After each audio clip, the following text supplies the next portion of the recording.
عايز اقول لك حاجه بس. اتفضل. عارف ايهاب جلال هينجح ليه؟ ان شاء الله ربنا يكرمه يعني. ان شاء الله. عارف ليه؟ احنا ما نتمناش انا حاجه. بقى عندي ايمان بكده دايما. ايهاب جلال نضيف.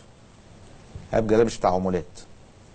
ايهاب جلال مش بتاع فلوس من تحت الترابيزه. انا ماليش دخل بالقصص دي يا كابتن. لا لا لا لا لا، ايهاب جلال مش هيجيب، لا مش هيظبط مع وكلاء اللاعبين يعني عشان ايهاب يجيب جلال لعيبه. غلب مباراه واثنين وثلاثه هينفع يكمل؟ ايهاب جلال عادل، عنده نوع من العدل ونضيف، ومش بيظبط مع وكلاء اللاعبين يجيب 3 4 لعيبه وياخد فلوس من وراهم الحاجات دي. انا دايما فكره البني ادم النظيف والكفء ينجح لو عنده نوع من العداله وبيراعي ربنا في عمله وفي شغله، فان شاء الله ينجح.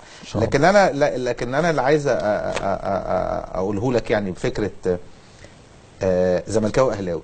انت دلوقتي مثلا لو اللي معاه اهلاويه، طب ما هو كابتن حلمي زملكاوي كسب الزمالك. يعني فاهم، يعني انت فاهم قصدي؟ يعني كابتن حلمي زملكاوي ولعب في النادي وكسب الزمالك. تمام. طب اللي معاه اهلاويه، طب يعني معنى اللي معاه اهلاويه هيتغلبوا من الاهلي عشان هم اهلاويه؟ لا طبعا.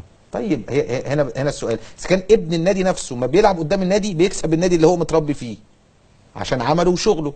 دي نقطه فنيا، انا بتكلم على الفنيات. المشكله لما طلعت يوسف لعب قصاد الزمالك في الاهلي الطرابلسي ما كسب الزمالك. بالظبط. ايه المشكله؟ هو مصر يعني بالظبط. ما تفرقش دي من دي بقى. بالظبط. يعني لا، في النهايه دي انا الانديه مش عندي مصر، الانديه كل واحد بيمثل النادي بتاعه.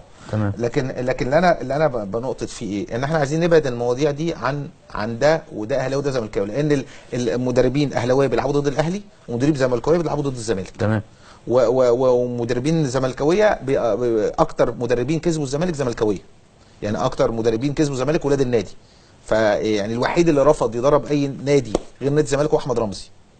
والكل ده اكل عيش وعمله وبيخلصوا وبيكسبوا. وبرضه مدربين الاهلي كده برضه يا كابتن. مدرب الاهلي ايه؟ بيدربوا برضه انديه غير الاهلي برضه.